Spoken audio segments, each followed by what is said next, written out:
What's up guys, and welcome to Wall Street Millennial. Today we're doing a video about the epic rise and fall of electric vehicle startup Faraday Future. Founded in 2014 by Chinese billionaire Jia Ting, Faraday positioned itself as a Tesla killer. They would make a fully electric autonomous vehicle. It would support full self-driving, in-vehicle Wi-Fi and entertainment, and have a modular design allowing for new models to be mass-produced with ease. The Faraday car would have 15% higher energy density than the Model S and be ready for full-scale deliveries in 2017. Fast forward to 2019, and Faraday has burned through billions of dollars of cash. They abandoned their plans to build a $1 billion factory in Nevada. They have laid off the majority of their staff, and founder Jia Ting, who goes by YT, was forced to declare personal bankruptcy. In 2021, 4 years after their targeted launch date of 2017, Faraday has yet to deliver a single car to an end customer. In this video, we'll go over how Faraday was founded, what went wrong in their development, and whether we will ever see a Faraday car on the road. Faraday Future was founded in 2014 by Chinese billionaire YT. Hailing from Shanxi province in China, he made his fortune in the booming internet industry of the early 2000s. He founded Li.com, an online video company. It became a major success, with many calling it the Netflix of China. He used the profits to build a conglomerate called Li Eco, which had business interests in a broad range of industries from electric bikes to smartphones and movie production. The success of these ventures elevated him to billionaire status with a net worth of $3.2 billion in 2014. At around this same time, Elon Musk's Tesla Motors was experiencing impressive success. Defying most auto analyst expectations, the Tesla cars were a major hit with consumers, and the company had grown to a market cap of about $25 billion. YT saw Tesla's success and realized that electric vehicles represented a massive opportunity for him to 10x his wealth. He then moved to California and started his own EV company. He named the company Faraday Future after chemist Michael Faraday. Michael Faraday is credited with discovering key chemical processes which make electric batteries possible. YT used his money to hire experienced executives from Tesla, Audi, and BMW. With the financial backing of a powerful tech billionaire, it seemed that Faraday had a real chance of becoming the next Tesla. In 2015, Faraday announced an ambitious plan to build a $1 billion gigafactory in Nevada. They chose Nevada because of generous subsidies that they received from the pro-business Republican government at the time. Faraday planned to build their factory in the Apex Industrial Park, which is a few miles north of Las Vegas. They promised the factory would support 4,500 full-time jobs once fully operational. The state gave Faraday $215 million worth of tax incentives and also subsidized the construction of a 4-mile rail track which would help Faraday to move materials to and from the factory. They had an ambitious timetable for the factory and planned to deliver hundreds of thousands of vehicles per year in 2017, just 2 years later. In 2015, there was a lot of hype around the new EV startup Faraday Future, despite the fact that they had not even unveiled the prototype of their car.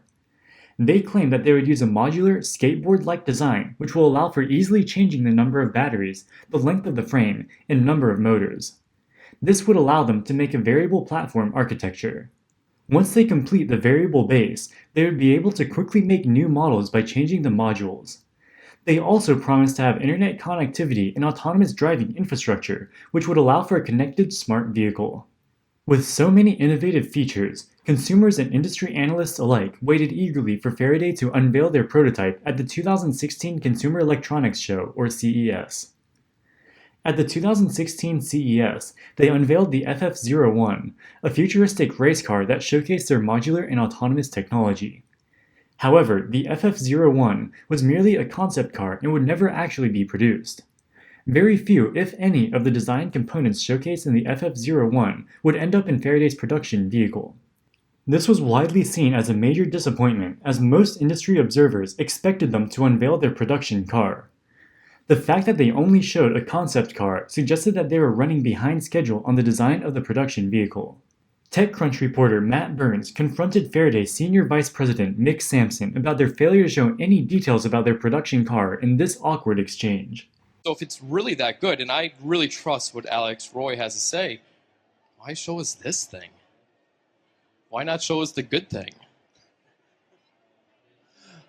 I'm serious. I mean, this was your big unveiling. You guys have been hyped for months. It was like a blockbuster movie. How many days before it was launched did you see one of these? But this is from the most successful company in the world. And they don't show what they're doing till the day you walk through the store. But you're an unknown. So do we need to show it? Well, I mean, this is your hype right now. How much did you focus on the hype rather than the building of it? Well, we're flat out high speed working towards the production model that will be out in record time compared to most other manufacturers. Okay. And we've got a team of several hundred people back in Los Angeles at the moment working away, developing that production car. And we developed this car in our spare time. This was a project of passion of the people involved. Yeah. It looks like somebody's baby for sure. 1 year later, in 2017, Faraday finally unveiled their fully electric production car, the FF91, at the Consumer Electronics Show. They claimed that it could accelerate from 0 to 60 miles an hour in less than 2.5 seconds. It was also equipped with internet connectivity and autonomous-capable hardware. It offered autonomous parking that could be activated remotely with the FF app. They also claimed it would have an industry-leading battery range in excess of 400 miles. Despite the high estimated starting price of $300,000, the incredible hype around the new technology allowed Faraday to book more than 64,000 reservations within 36 hours of unveiling the FF91. These reservations alone would generate more than $19 billion of sales.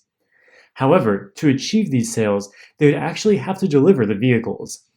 As Elon Musk says, prototypes are easy, production is hard. It's one thing to design the technology for a single handmade showpiece.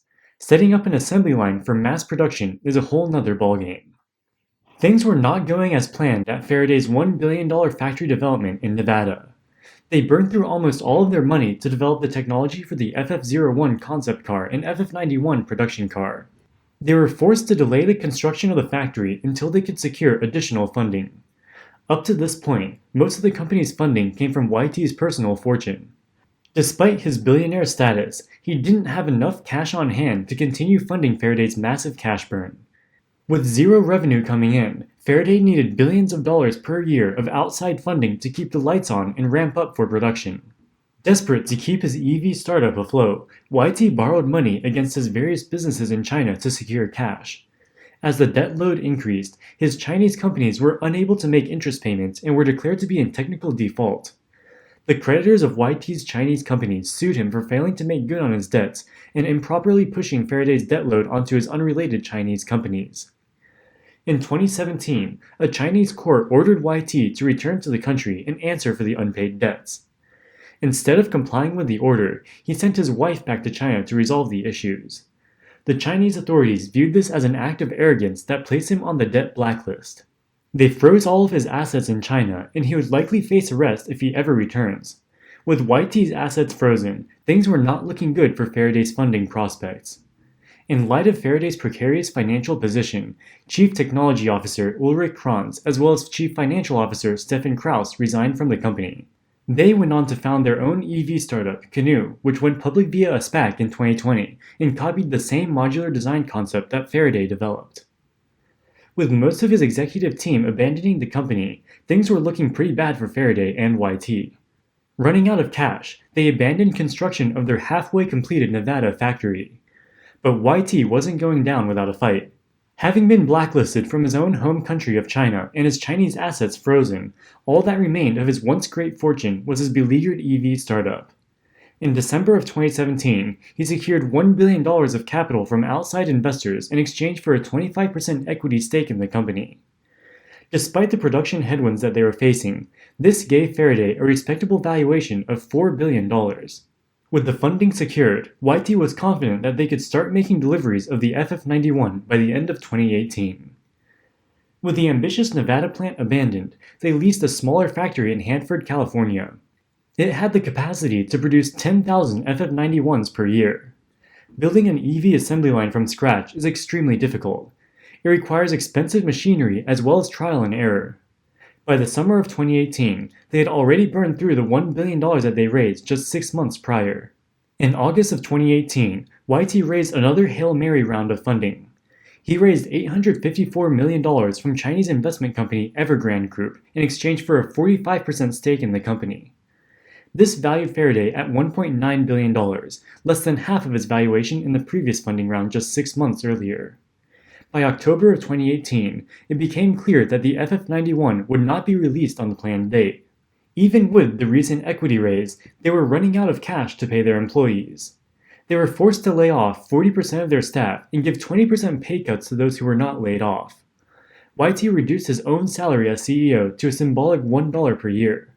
In August of 2018, they officially announced a delay in production for at least another year. With the FF91 delayed and cash running scarce again, Faraday needed a new funding round. To this end, they struck a deal with Chinese online gaming company The Nine to form a 50-50 joint venture. Under the deal, The Nine would provide up to $600 million over the course of the project, which Faraday would use to develop an electric minivan called the V9. The Nine is a Shanghai-based online video game company that holds the exclusive rights to distribute World of Warcraft games in China. It is unclear why they wanted to get involved in the EV space. It was also unclear how The Nine would get the $600 million it promised to Faraday. The Nine is a penny stock which at the time had a market valuation of about $100 million and annual revenues of $10 million. When the deal was struck, The Nine paid a down payment of only $5 million, with the remaining $595 million to be paid in installments subject to various operational milestones. To date, there has been very little progress on the V9, and it seems unlikely that The Nine will be able to provide any more meaningful funding. With billions of dollars of net debt piling up and zero revenue, the clock was ticking for Faraday. They were facing multiple lawsuits from numerous suppliers who claimed that Faraday had defaulted on $80 million of unpaid credit lines. With the lawsuits piling up, it was clear that the company could not operate in its current form any longer. In May of 2019, they secured a $225 million line of credit from a distressed debt investor and started a massive restructuring plan. The $225 million would help Faraday pay past due payments to its vendors and suppliers. This emergency funding round saved the company as they were just a few weeks away from declaring bankruptcy. As part of the restructuring, Faraday had to cut its operating expenses down to the bone. They laid off even more workers who had previously been on unpaid furlough. With these latest layoffs, the company had only 350 employees, down from more than 1,000 the year prior. Founder YT also stepped down as CEO, but continues to serve as the Chief Product and User Officer. He was replaced as CEO with Karsten Breitfeld. Karsten is an accomplished industry professional. He formerly worked at BMW, where he was in charge of developing the i8 luxury electric vehicle. YT borrowed extensively against his personal wealth to fund Faraday and was not able to make good on his debts.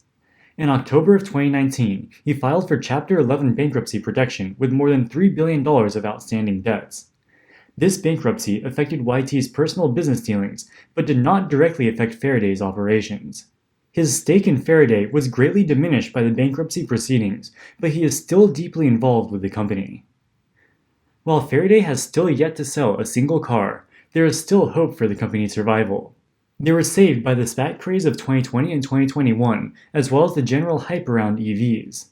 In January of 2021, they announced their plan to merge with Property Solutions Acquisitions Corp. In a deal which would raise about $1 billion at an equity valuation of $3.4 billion. They plan to release the FF91 in the first quarter of 2022 with a list price of $180,000. This is almost 4 years after the initial release date in 2018. Over the next few years, they expect to release 2 new models, the FF81 and the FF71. Following a similar model to Tesla, they plan to gradually roll out cheaper cars over time. Their goal is to start deliveries of a $45,000 FF71 in 2025, which will compete with the Tesla Model 3. However, given their long record of delays, it is highly uncertain as to when we will see the first Faraday vehicle on the road. Despite Faraday's past difficulties, investors seem to be giving them the benefit of the doubt. The SPAC is now trading at $15, 50% above the initial price of $10.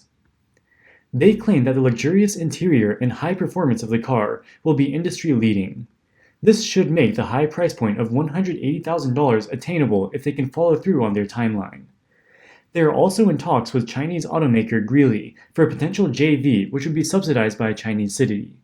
Such a joint venture would give them the potential to access the Chinese EV market, which is the largest in the world. They will make zero revenue in 2021, but expect to generate $21 billion of sales in 2025.